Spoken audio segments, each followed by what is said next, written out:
Are you a parent who needs support for being your child's teacher?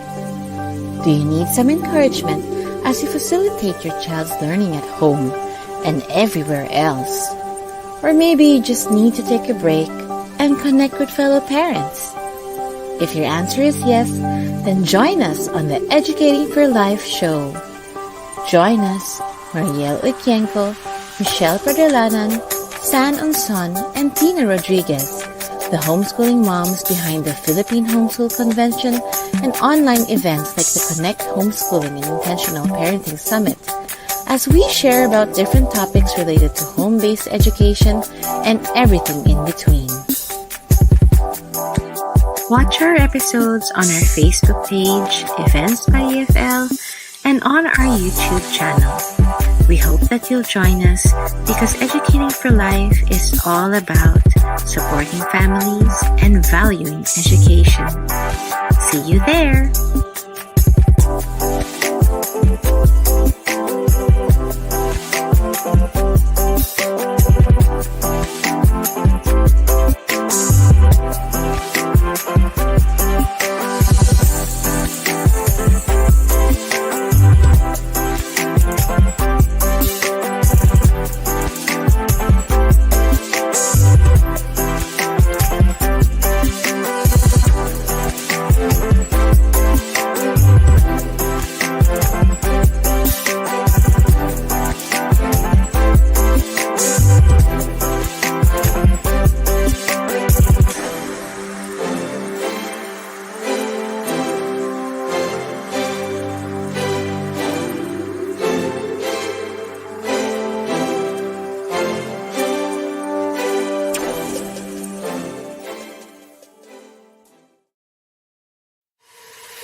Hello, good evening, everyone. Welcome back to the Educating for Life show.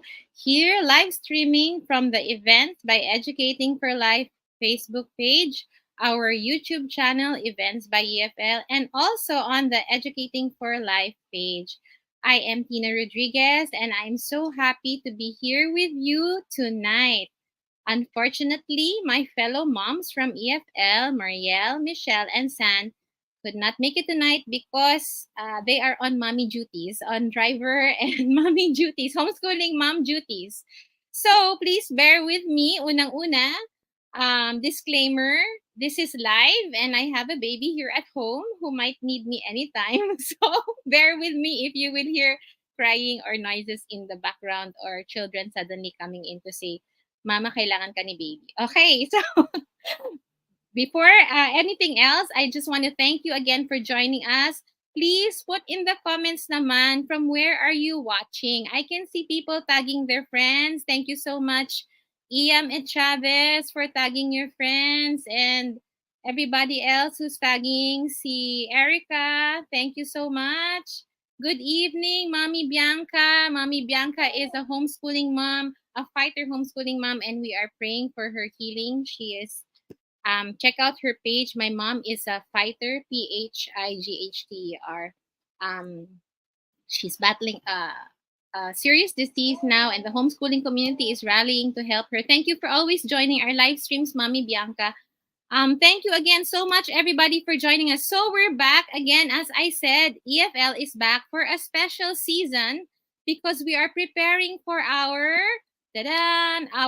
November 11th event, You Can Homeschool 10th Anniversary Edition. This is happening again at UP Bahay ng Alumni in Quezon City, and we're inviting everyone. If you are a homeschooler or nagsistart ka pa lang mag-homeschool, o kaya curious ka lang about homeschooling, please do join us on November 11. There is still time to join and avail of the early bird rate, okay? Because we EFL moms are celebrating 10 years. Yun nga, it has been 10 years since the first ever You Can Homeschool event. We're celebrating it and inviting everyone to join us. So these are the speakers for that day. It's a whole day thing from 8:30 to 5:30. But don't worry, there will be time to relax, time to visit the expo. There will be time to chat with fellow homeschoolers because we'll be having group discussions, something different from the previous homeschool events that we organized pre-pandemic. So these are the speakers. The heart of homeschooling is one of the sessions. Then the flavors of homeschooling. So we'll be discussing the different types of homeschooling methods and philosophies. And then the fruits of homeschooling. So baka iniisip nyo, nag-work ba tong homeschooling? Meron ba talagang nakagraduate? Meron ba mga mommies na nakasurvive ng homeschooling? You will find out there on November 11. Okay, so please do join us. Of course, we will have our booths. So the booths will be made up of different exhibitors. Merong mga homeschooling families who are also going to get booths. And then, of course, our products and service providers who will support the homeschoolers through what they can offer. And then, we will be having games, okay? So you will be interacting with your fellow homeschoolers and you'll be having games and the chance to win raffle prizes. So please do join us, okay? So yan. Ngayon, tonight, we also have a special episode because joining us will be two homeschooling moms who were there at the very first You Can Homeschool event in 2013. So that time kasi, wala pang Educating for Life, but us moms behind it, we were already serving the homeschooling community. So the first You Can Homeschool event was organized by the Learning Basket. So that's made up of Marielle, Uikenko, and San Unson. And then they were assisted by Manila Workshops. They're working together. But Michelle, Padulanan, and I were there as facilitators. I was also a host, I think. Yan. But tonight, I'm so excited kasi we will be joined with two moms nga. So I want you to welcome them. They are here. They're taking their time out from their families and One of them is live from the US pa, guys. It's 5 o'clock yata there where she is, 5 a.m. But it doesn't look like she just woke up a few hours ago to prepare. So let's welcome Mommy Joy Loho and Mommy Normie Herrera. Good evening, Mom. Good Hello. evening, good Good morning. Magandang gabi sa good, inyong lahat. good morning from Mommy Joy. Mommy Joy, what time is it again there? Right now it's 5:43 a.m. Gosh, 5:43 a.m. Nagpapadede pa ako niyan at that. Ayan. So thank you for saying yes to sharing your stories with us. When we were conceptualizing this event, the 10th anniversary edition, naisip namin, ano na kaya nangyari doon sa mga umattend? And so we were looking through the photos and then we said, oh, kilala namin itong mga So we said, let's ask them to join us. So can you please introduce yourselves first? So share with us how many kids you have, and any background that you would like to share with our viewers. Let's go with Mommy Joy first. Okay. First of all, magandang gabi po sa lahat ng sumusubaybay sa atin pong The EFL Show. It's actually a pleasure to be part of this. Natutuwa po ako that after 10 years, alam niyo po yun, lagi ko pong desire na ma-share ang homeschool journey namin. But the nice thing is, kahit hindi naman ako naka-video or, nasa public eye, marami pong nagtatanong sa akin about my homeschool journey ever since I started, posting photos of me and my daughter as I homeschool her. So, meron lang po akong isang anak at, homeschool ko po siya. And every time people would ask me, how long have you been homeschooling? And I'd say, since birth. kasi minsan po ang ano natin, ang connotation or ang idea ng homeschooling sa mga tao is just the academics. But alam naman po natin that it goes beyond that. So, yun po. So, sinabi ko, mula nung nalaman kong about homeschooling, I learned about homeschooling, I realized na it's more than that. It's learning that happens every time. And it's not just about subjects. It's not just about, the parang yung, ang tawag po dito, yung mataas na grades. It's not just about that, but more than that it's about yung character building ng ating pong future generation. So, again po, maraming salamat sa opportunity na to at wini-welcome ko din ang lahat ng aking mga kaibigan whom I invited to watch. Salamat ng maraming support. And thank you so much, Mami Tina. Thank you so much, Mami Normie, for having me here and for sharing this wonderful privilege with me. Yan po. Okay. Thank you, Mommy Joy. So, si Normie naman. Magpakilala ka naman.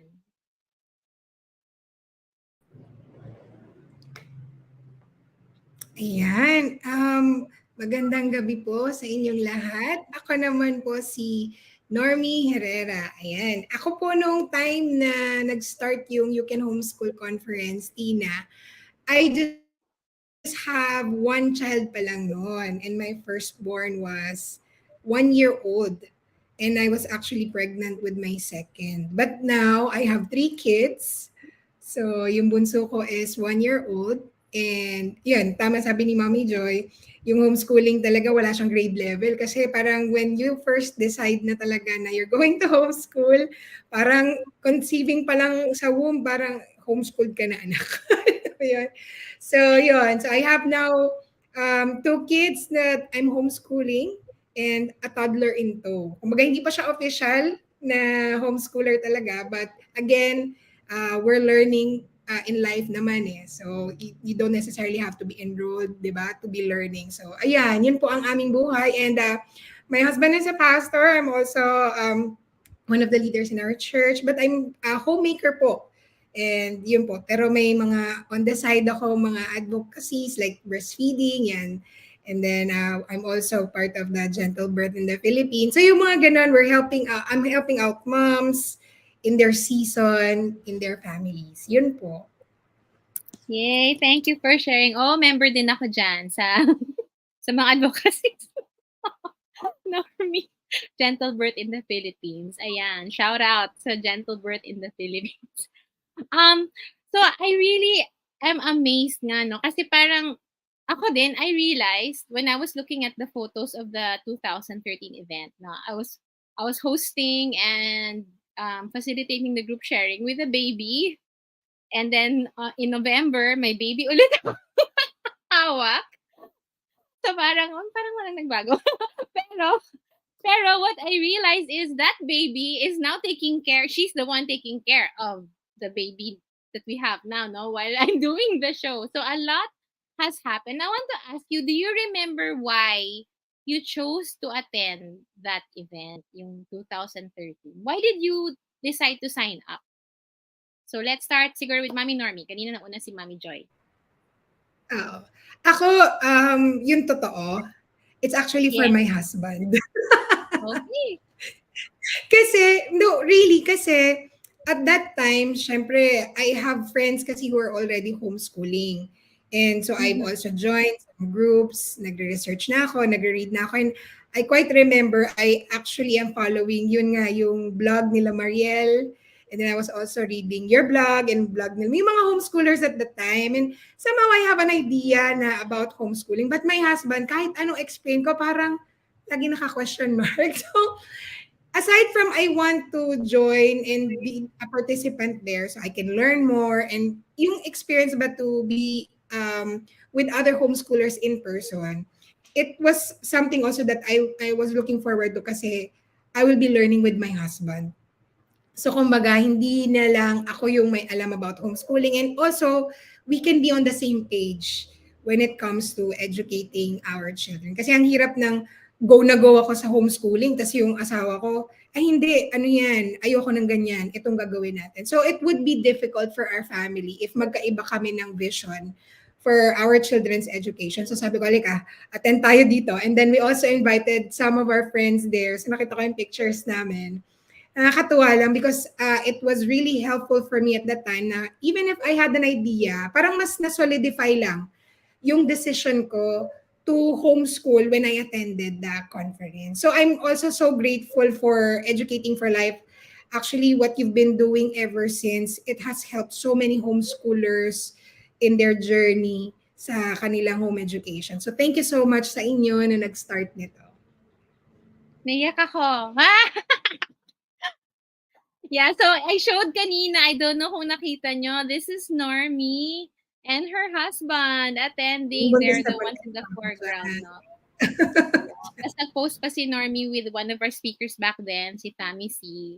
Thank you so much for your support all these years, Normie. And I'm glad on behalf of the other moms, no? We're so happy that this service that we've been doing, minsan kasi we doubt, like, should we still do this?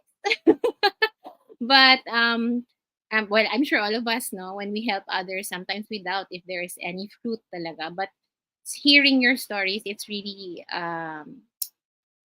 encouraging. No, it's encouraging, um, and what's happening now is you're the one also, encouraging others and serving others.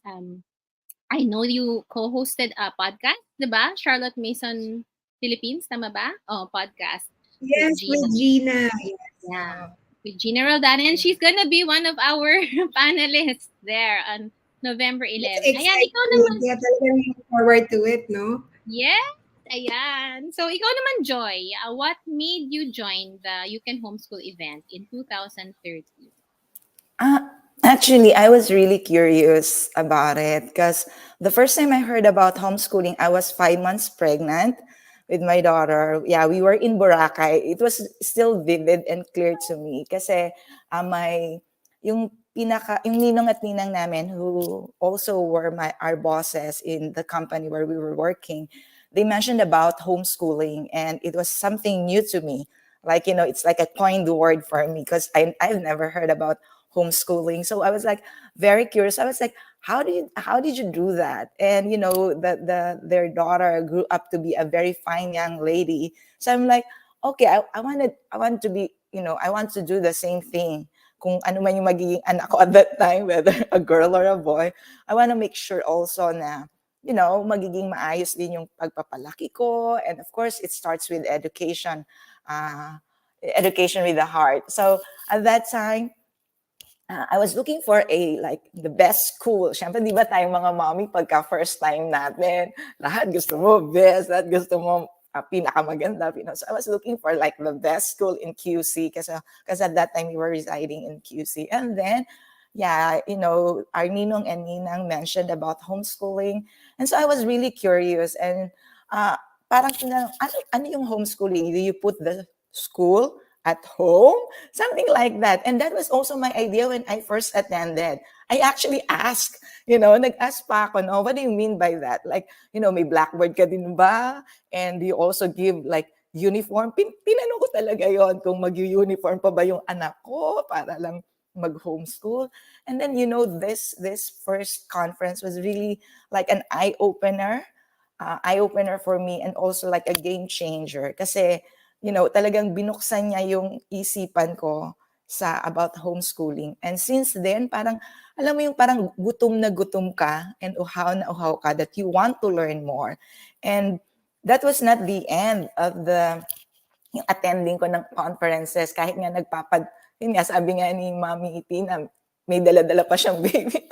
Kahit nagpapadede rin ako noon. So, ang ginagawa ko, talagang attend lang ako. Alam mo yun. So, kasi talagang ang dami kong natutunan.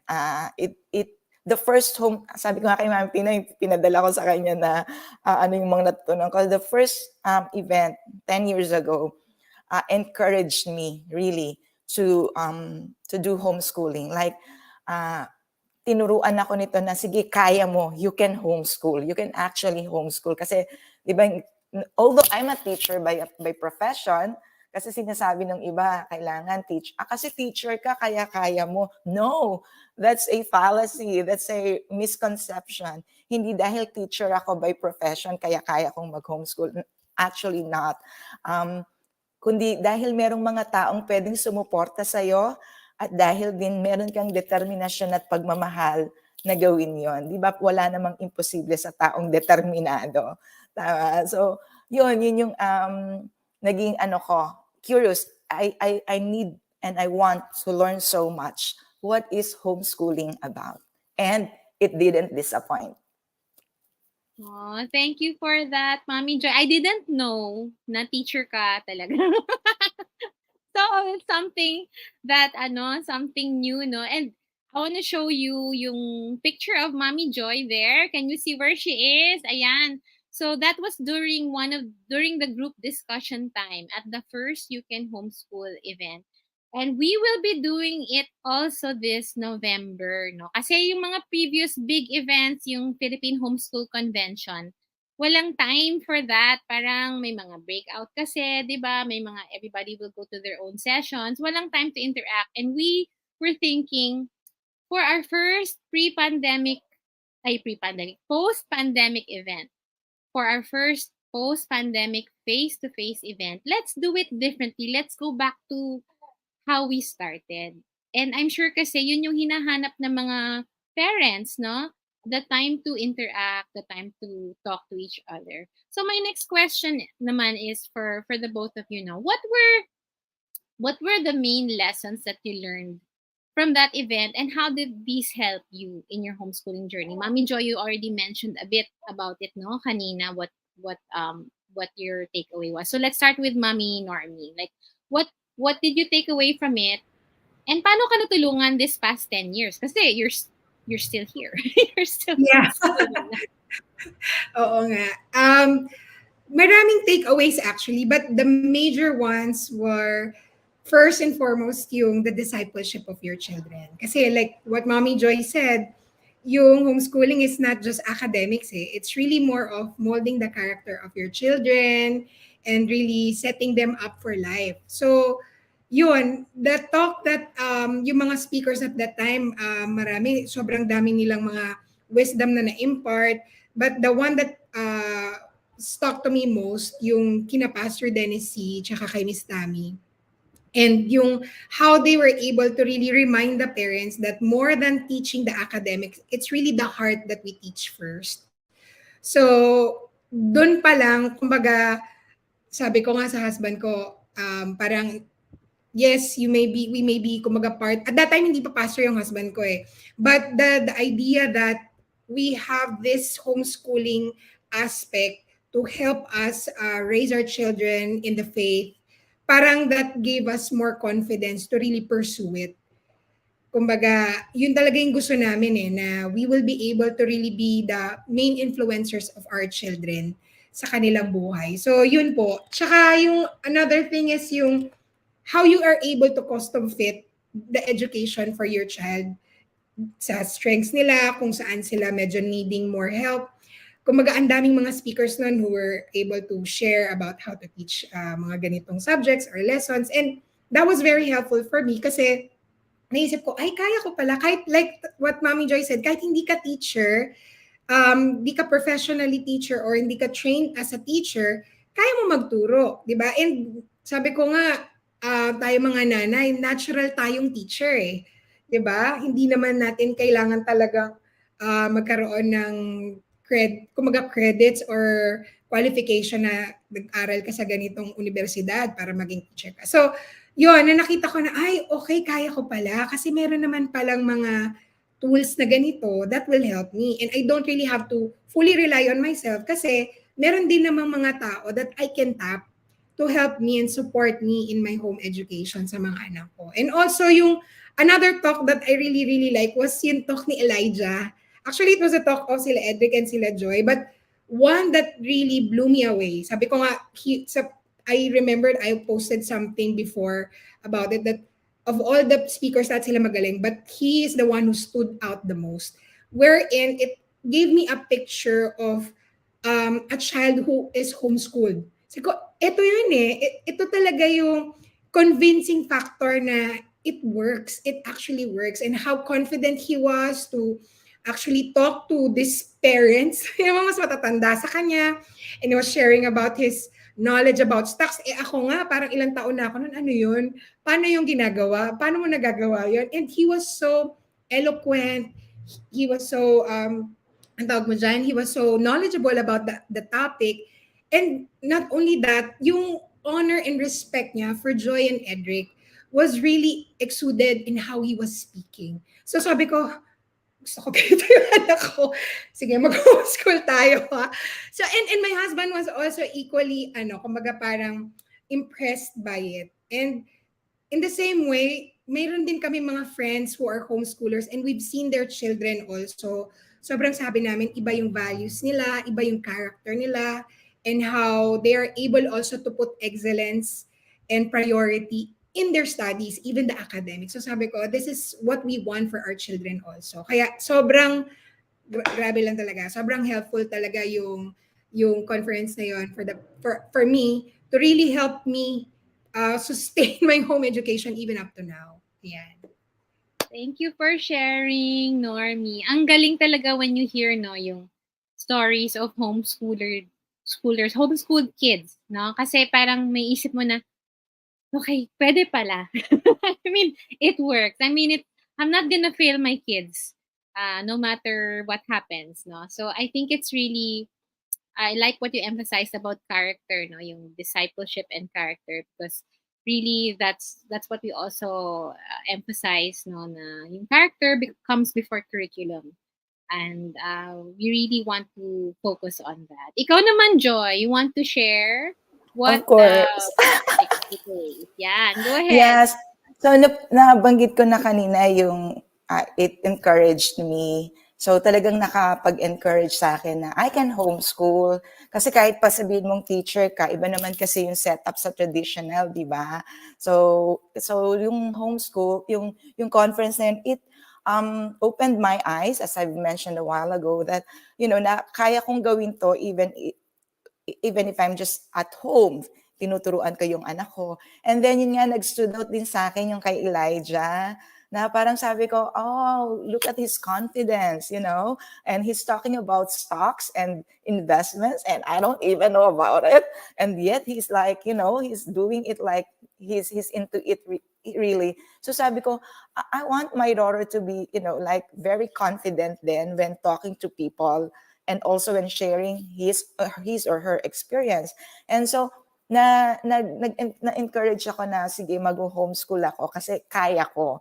And hearing all those speakers and looking at the number of people who were there, parang wow, maraming tao, maraming mga magulang na who want to make a difference, and that starts from your own, like from your own children, from your own family. So yun ang number one. Number two is it equipped me. So nagbigay to ng parang tools sa akin, tools and skills to do homeschooling. So attend ako rin ng mga seminars ng Learning Basket, like yung preschool homeschool, So nanalo ako sa games, Pamitina. Doon sa conference na yun. And I gave it to my daughter. And until now, we have it kasi she enjoyed it. I think yung parang I forgot the name of the game, but it's like a blocks na pwede mong mag-ano ka doon sa mga figures. So brain something brain something, and yellow, orange, green yung Megamind. Ay, ano ba yun? O, basta yun. mind magic or brain magic, Mind, something like mind. yeah, something mind. So yun, tuwa yung daughter ko, and yung mga goodies talagang nakakatuwa dahil nakakatulong. Hindi sila basta goodies lang.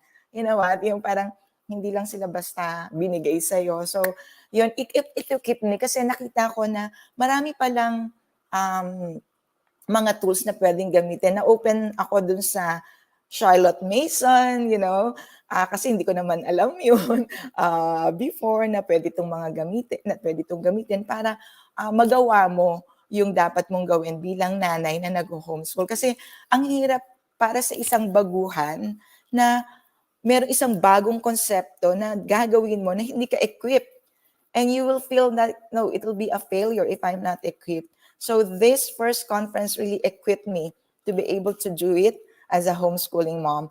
And then I also believe na itong pag-equip sa akin, na nakita ko kung ano dapat yung una kong ibibigay sa anak ko sa pag-e-educate sa kanya. Because katulad ng binabanggit natin kanina, di ba, laging it's character.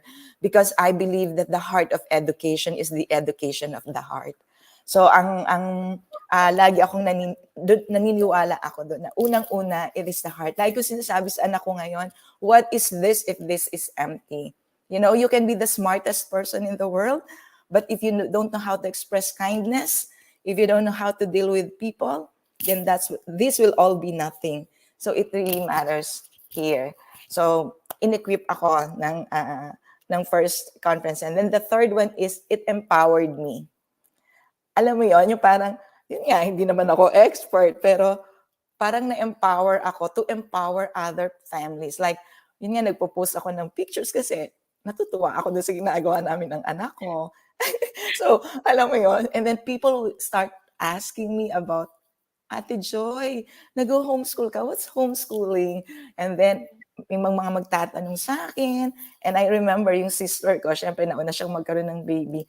Yung anak niya gusto magpa-homeschool sa akin. So, alam mo yun, parang nakakatuwa. Kasi tapos yung influence mo, parang in one way or another, you are influencing other people. And I think that's something that's very rewarding, Hindi mo maririnig ang palakpak ng tao, hindi mo maririnig yung galing-galing mo. But, when people ask you about something that you're doing, that means you're making a difference. You're making an impact to the lives of these people. And I think that's something that's, you cannot pay that. That's, priceless. And I got all of those, thank God, from the first homeschooling conference. So, keep up the good work, Mami Tina. Yak na ako. Praise God. Well, actually, it's really a group effort, and it's really yung parang the feeling you get when you gather together with others. You really feel kasi na hindi ka nag-iisa eh. And I think that's one of the parang big benefits and blessings of those who are homeschooling now at saka yung mga exploring it pa lang, thinking about it. Kasi nung time natin years ago, 'di ba? Parang ano ba 'to? Baka mag-isa lang ako, baka isipin nila weird kami, ganyan, 'di ba? But now, especially because of the pandemic, it's a blessing in disguise, I guess, na more and more people are learning about homeschooling. So my question now, it's been 10 years, no, since that time. The actual conference actually was the first You Can Homeschool was, I think, November 19, if I'm not mistaken. So almost 10 years this month. How are you and your family now? So what we'd like to know now, what is your homeschooling situation now? Are you still homeschooling? And if not, do you think homeschooling helped your child when it came to going back to conventional brick and mortar school? Ayan. So, Mami Normie, ka muna. Buhay pa kami, Tina. Yun ang magandang balita at masaya naman. At maganda, ang blooming-blooming ng mga mommies natin ngayon, o di ba? So, yun. So, naka-survive naman for within this last 10 years. But no, seriously, ngayon I have a grade 5 and a grade 4, and again, I have a toddler. So, the past 10 years has been, kumbaga, it's also a learning curve for me.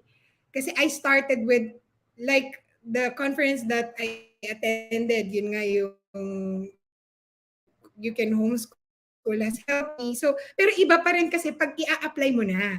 So, when it comes to the application, parang, okay, paano na nga pala ulit ito? So, alam mo yan, I really, kumbaga, had to find my way and kumbaga, feel my way into the homeschooling thing na at the start, I began with dina-download na mga materials, mga printables, ganyan. And then I also, parang, I went eclectic, parang, sige, uy, mukhang maganda yun. Sige, let's try that out. And then, uy, gusto ko rin yung ganyan. Sige, let's do it. So, alam mo yun, parang, at that time, especially the first few years, talagang nangangapa ka pa. But, what's amazing is that, even nangangapa ako, yung confidence na ng mga anak ko na feeling nila, ang galing-galing ko magturo. And I've seen then that they also have grown so much then in their learning. So sabi ko, okay pala, you don't really have to be a perfect teacher. Kasi the learning, because you're enjoying it and it's really part and integrated in your life, talagang the kids really just adapts to the information, the learning that they are getting. And yun yung nakaka-enjoy kasi again, ang laki na ng pinagbago ng homeschooling atmosphere, ng community, ng, alam mo yon from 10 years ago. Like, tama yung sabi mo, 10 years ago, parang feeling mo, ikaw lang, di ba? But ngayon, there's so many groups online na you can actually join and, alam mo yun, ask questions from, ang dami ng mga seminars. But, what I appreciate is that in everything pa rin, it still helps you affirm yung decision mo to homeschool. Like, whether or not you decide to do this approach or you use the textbook material or this curriculum, in the end, you will begin to really realize na this is what works for my family. And you begin to be confident in that and assured na, okay, that may look good for their family, pero it's not working for me. So, ito yung nag-work sa amin. And then you begin to have that strong footing na this is the uniqueness of our homeschooling in my family. And you celebrate that. And you celebrate each and everyone's family setup in their homeschooling. And it's beautiful kasi pag nag-come together tong mga homeschoolers sa community, whether that's online or in person, katulad nitong mangyayari, may kita mo talaga na yung generosity din of the parents to share the resources, to share their knowledge, to share encouragement. Kasi, di ba, totoo yan, Mami Joy, Mami Tina, alam natin may mga araw na, ayoko na, hindi ko na kaya to. Suko na ako. Bumalik ka na sa school. Di ba? Naranasan niyo ba yan? And there would really be days like that. But because you have seen how much your children have grown, how much it has also changed your family, parang it gives you the push and the motivation to continue. And now, of course, syempre, there's the Lord who will continuously affirm that also to you as a family, di ba? Every year, o after this year, gusto niyo pa rin ba mag-homeschool? And praise God, pag tinatanong naman namin yung mga anak namin, gusto pa rin naman nilang si Mommy ang magturo. So parang, okay, so pat in the back yun sa akin. Thank you, Mami Normie. Yes, we know. Nagaganon kami ni Mami Joy, no? Yung, yes, there are times when parang, mag-school ka na lang. Ayoko na. Ayan, and I think it's really helpful talaga, no, to have this community that helps us, and the occasional times when we gather together as homeschoolers, it really gives us that push to keep on going. Ikaw naman, Mami Joy, how is your family now after 10 years, no? Since the Yeah. first You Can Homeschool event. We're doing well also, kaya lang medyo nag-shift kami sa ibang still homeschooling. Excuse me. Although this time, she's enrolled in a charter school here in the US, but on a red track, which means an independent learning or homeschooling. So, yun yung kinuha namin. So, my daughter really doesn't want the traditional way of learning. She's like, Mommy, I love learning, but I don't like the way the school does it, you know. So I understand because she's used to how I do it, and nakakatuwa kasi until now she still remembers blueberries for sale activity namin, and she was just 4 years old at that time, and she's 12 years old now, pero she's like, I like that kind of activity, I like that kind of learning kasi talagang experiential. I made her experience it, what Sal did during the blueberry picking. So, yeah, ganun pa rin kami.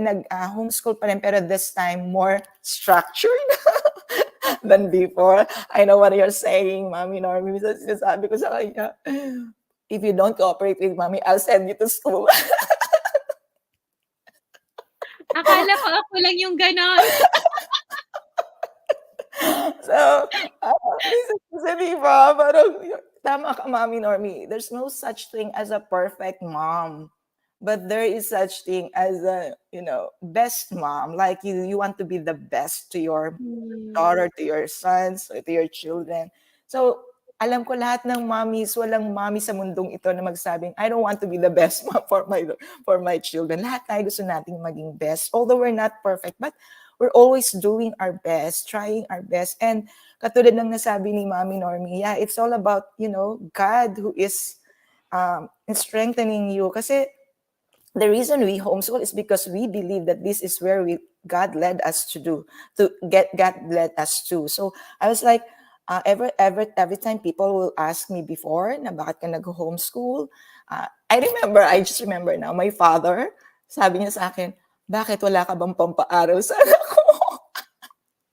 So I was like, Daddy, sabi ko, mas mahal kang mag-homeschool kasi you want to, you travel.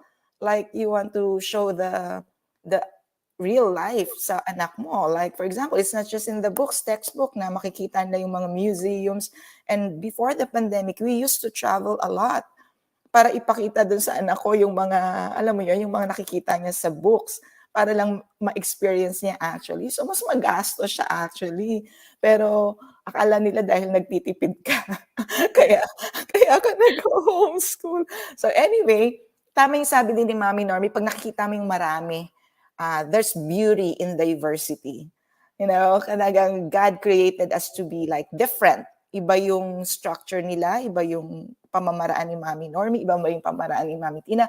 But in one way or another, we have a common denominator. And that is, our trust and belief in God, that God has led us to do this. We are not on our own. Hindi tayo lang. Kasi kung tayo lang, matagal na tayo nag-give up, di ba? Pero, but because we know that we are led by the Lord to do this, yes, Lord, we will do it for your glory and for our children's future. Sinasabi ko rin na I'm not raising a genius. Hindi genius yung nire-raise ko. I'm raising a person who loves and fears God. And I think that's what this generation needs.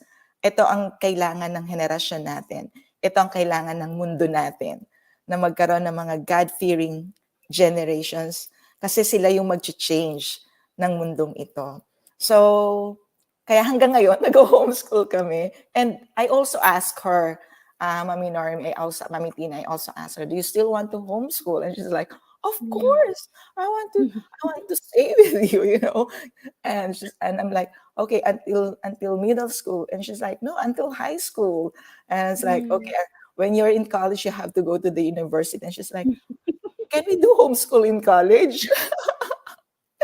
So I'm like, I don't know, but the first option, I mean, we will pray, but you have to go to the university if you want to, to have like to be a doctor, to be someone Yeah. like have a profession. But yeah, I think homeschooling will prepare them for this kind of life because in reality, life is different outside, right? So, yeah, nandun pa rin kami, pero more structured kami because we are enrolled in a charter school, and it's good. It's helping me because of the curriculum.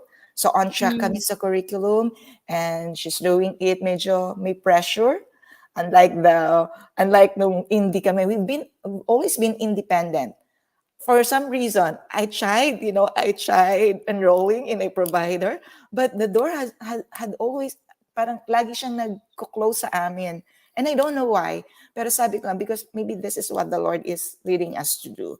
So, but now we are on a provider sort of because of the charter school. Thank you, Mami Joy. Okay, last question na siguro kasi baka overtime na tayo. Last But this is question the na. last one. Last na. What are the top 3 lessons that you have learned through the past 10 years when it comes to educating your children? And these are kasi through these lessons, I'm sure the parents out there who are exploring homeschooling or they're just starting out or baka they're homeschooling for a few years na pero they still need some push to keep going this school year. What are the top 3 lessons that you have learned through the past 10 years? Kasi for me, para na rin kayong veterans di ba? Compared to those who are just starting out. 10 years is a long time. So, what are the top 3 lessons that you have learned? Kung meron man, top 3. Kung hindi, kahit ilan. Hanggang 3. 1 to 3. Ayan. So, let's start with Mami Normie. For me, siguro one of the things that really I've learned, kasi nga, again, I shared a while ago, we started eclectic, no? And that's okay. Kasi, lalo na if you're still trying out things for your family, you really do not know what to use or what particular curriculum to follow. So you can try out at the beginning and it's okay, no? Parang don't be scared na tama ba to? Am I damaging my child forever if I don't get this right? But what I realize is that it helps to have like a philosophy, that you know your philosophy of education. Kasi that also will help you in really teaching your children. So what approach, what materials to use, which books to use. And so it also streamlines how you would teach your children. Hindi ka na rin yung parang may nakita kang ganitong curriculum, ay mukhang okay yun. Sige, bilhin natin.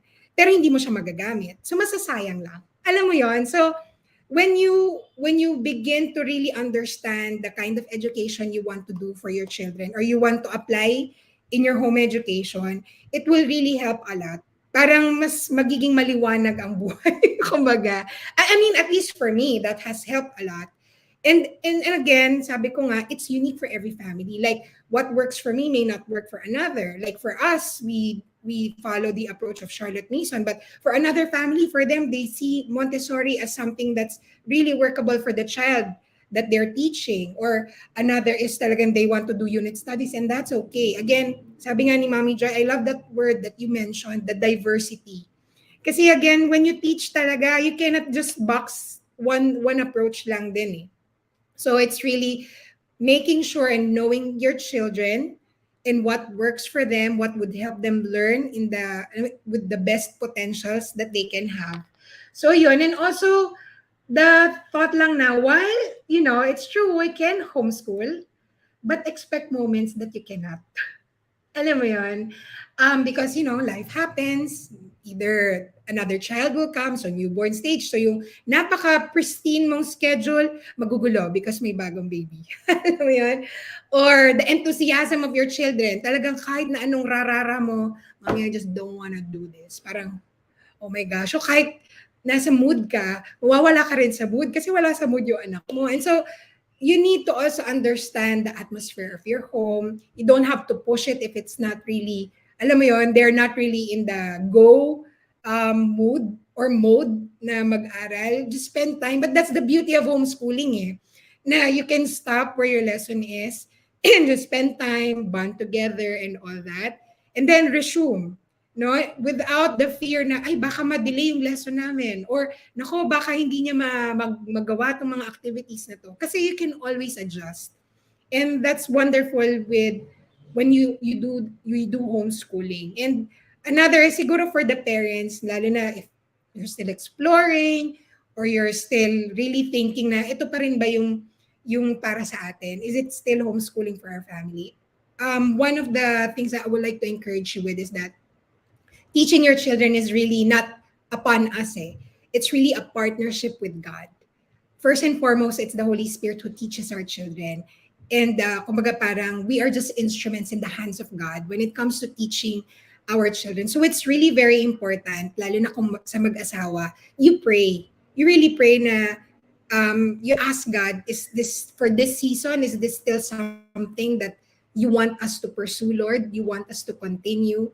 And you agree with each other. Kasi again nga, ang hirap pag hindi kayo nag-agree. Kahit ako, gustong-gusto ko yung husband ko, parang for the season, our life is so tight right now, we cannot do homeschooling. Parang much better if mas nasa traditional school sila or meron kang tutor na parang i-hire. Alam mo yun, it's still very important that you talk about it and you agree. Kasi, again, I just love this verse, no? Sabi sa Ecclesiastes 4, verses 9 to 10, two are better than one because they have a good reward for their toil. So it means it's not only you, kahit ikaw yung the mother who is the main homeschooling teacher, the dad also is a teacher in that setup eh. So there's a good reward when you toil together. And again, if they fall, sabi dun sa verse 10, one will lift up his fellow, but woe to him who is alone when he falls and has not another to lift him up. So may mga days, di ba? Ayoko na, suko na ako talaga. I want to throw in the towel. Find a school, enroll the kids, I'm done.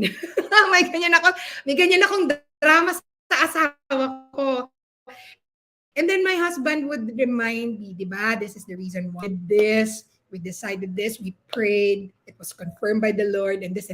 Parang ako, okay. And then we would pray, he would encourage me, sige, mag-rest ka muna, break time, I'll take over.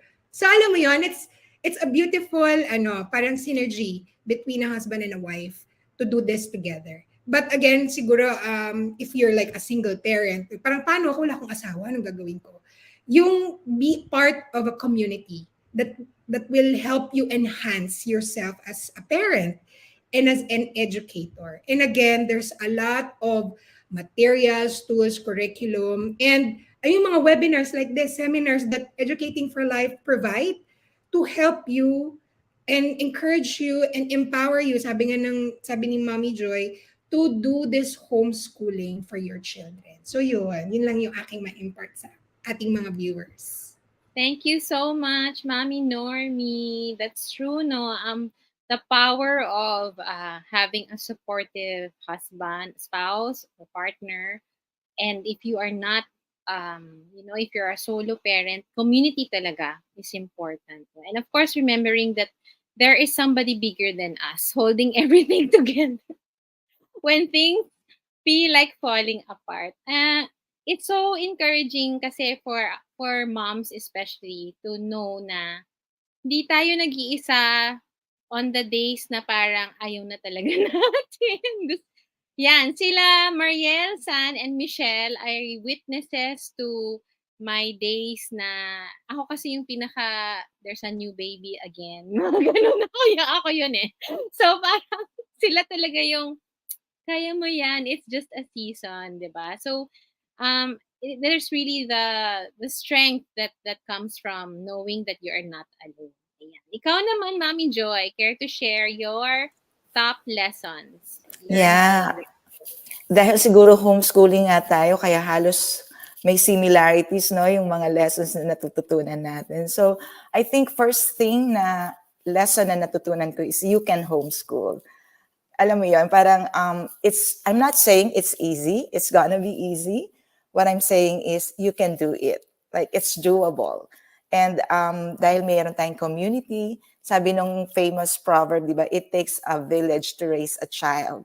So, very important yung meron kang community, nabanggit ni Mami Normie, nabanggit ni Mami Tina, na it's very important na meron kang community na masasandalan mo or mahihingan mo ng tulong para magawa mo yung pag-homeschool. So, it's not impossible to do homeschooling. You can homeschool, but it will not be easy. So, kailangan mo, meron kang, unang-una, I think, yung love. Kasi iba yung love pag nag-move, di ba? Pag gumawa ka ng isang bagay out of love, magagawa mo ang lahat. Walang imposible. And then you have that determination to do it. Yeah, there will be times na, ayoko na, di ba? Parang gano'n. Lahat tayo relate doon. Pero I think if you have that determination, magagawa mo to. So, masasabi ko na personally natutunan ko, I can homeschool. And so can you. Alam mo yun, parang kung kaya ko, kaya mo din. Kung nakapag-homeschool ako, makakapag-homeschool ka din. Pangalawa is, why are you doing what you're doing? Kasi dun sa mga times na gusto mo nang mag-give up, teka nga, bakit ko ba ginagawa to? Ba't ba ako nagpapakamartir dito? Diba? So you go back to your why. That's what I'm doing. I go back to my whys. Bakit ko to ginagawa? I think that's very important. If you know your purpose, if you know your goal, may mga times madidistract ka, but if you have your North Star, meron kang focus, meron kang goal, you will always, pursue the purpose, pursue the goal. So, go back to your why. Bakit ko ba ginagawa to? So, kasi gusto kong mag-raise ng godly or God-fearing person. Kasi gusto kong ma-change ang world, one child at a time. You know what I'm saying? So, ganun babalik ka sa dahilan mo, babalik ka sa purpose mo. And I think that's very powerful. Kasi kapag meron kang dahilan, meron kang purpose, ba't mo ginagawa ang isang bagay, hindi ka titigil hanggat hindi mo nagagawa ang bagay na yon. Tama ba? Does that make sense? So, pangatlo is, yeah, there is someone bigger than us, who is bigger than us. Always, trust in the Lord with all your heart and lean not on your own understanding in all your ways. Not some, not most, not few, but in all. And that includes homeschooling. Sometimes kasi akala natin na homeschooling our own lang, pero in all your ways acknowledge Him and He shall direct your paths. Imagine mo, Lord, hindi ko na alam ang gagawin ko sa pag-homeschool. The Lord will direct your paths. Why? Because you entrust it to Him.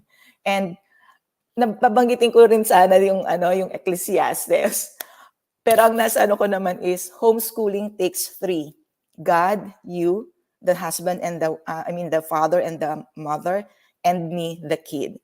So homeschooling takes three. It's not just you, it's not just the kid, but it's God, you, and me. The me is the kid. So it's beautiful kasi I think dinisign to ni Lord for a very specific or special purpose. And yung purpose para sa bawat family may be different because there's beauty in diversity. But I know that the differences will be used by God, for His ultimate glory and for the good of all the family. So yun, you can homeschool, go back to your whys, and then trust in the Lord. Oh, thank you so much, Mommy Joy and Mommy Normie. I'm sure a lot of the people watching now and who will be watching the replay learned a lot. And ako, I relearned and was reminded of so many things while you were sharing. Mag-shout out muna tayo sa mga taong nag-comment sa ating live stream. Hello, Mami Army. Nag-hi siya sa inyo. Ate Joy, Mami Normie. Hello, hello. Hello. Hello also to Dalisay watching from Dipolog City. Good evening. Thank you for tuning in. Marjorie is from Australia. She wants to attend this November pero malayo. Oo nga, kung pwede lang namin po dalhin dyan. Sagutin niyo po yung air ticket na. Joke lang. Are you planning to have recorded video? Please wait for our announcements because you are not the only one who has asked us about this. So we're trying to work something out. Please pray for us. Alam nyo naman, 4 lang po kami na nagtatrabaho for the event. So please pray. Good evening to Ate Donna, the mother hen of homeschoolers of the Philippines. Thank you so much for sharing. Hello to San. Oh, San has a message for you, Joy. She says, good to know that you're still homeschooling, Joy. Yan. Also, hello to Normie from Mommy Cheche. And Joanne says, I'm learning so much. Hi, sister, friend, Joy, watching from Brisbane. Wow, nanonood from Brisbane. Yeah, sana meron tayong You Can Homeschool in Brisbane, in Australia. Australia edition. Ayan, I thank you so I much. will like it. Soon. Let's Soon. pray about that. Yeah. I just want to say thank you so much for joining us tonight. One last may nag-comment for you, Joy. Still praying to homeschool our babies in the future. Thank you for encouraging us. Yes, actually, maraming umattend ng You Can Homeschool in 2013 who were either pregnant or still had babies, ayan, or toddlers, and now they're still homeschooling. So, we survived the past 10 years. So I want to thank Mommy Normie and Mommy Joy so much. Thank you for sparing your 1 hour plus to join us tonight. I will say goodbye to you for now, but please stay tuned, everyone, kasi we have some announcements again. So thank you so much again to Mommy Joy and Mommy Normie. Thank you, everyone. For sharing your Thank you, everyone. God bless. Okay, so naiwan na ako with the baby. Ngayon, I just want to remind everybody na You Can Homeschool, ongoing po yung registration. And again, the first early bird participants, first 150 get extra freebies, okay? So again, 6 months, free access to digital resources, Care Teacher Wina gift certificate for 1 online Chinese lesson for kids, 1 month free subscription. Ang dami po naming freebies for the first 150 participants. Ipa-flash ko na lang po, no? But all in all, the estimated value of freebies is 2,000 plus. Okay, so parang nabawi mo na yung early bird fee mo of 1,500. Plus, all early bird participants get 2 bonus online sessions valued at 2,000 plus. Okay, so again, for those interested in becoming sponsors or booth exhibitors, please contact Michelle Padrelanan, Michelle at educatingforlife.net. These are her contact numbers. We will be posting them and they're also on our website. And again, our deadline for early bird for the You Can Homeschool 2023 10th anniversary edition is October 8. So may time pa po, no, to avail of the 1,500 early bird rate. All right? So please, if you want to take advantage of this and be among the first 150 to get extra freebies, please register now and pay your registration before October 8. Okay, again, our reminders, please note, there will be no separate activities for kids this year kasi we want you to focus as much as possible on the sessions as parents, especially since there will be group discussions. Okay, so kids who will enter the main event will have to get full access tickets. Pero wala po silang separate activities. And last announcement, don't forget our free webinar. Ayan, we just posted about it this morning. Please share with your friends and family members, kabarangay, lahat po ng interested in homeschooling.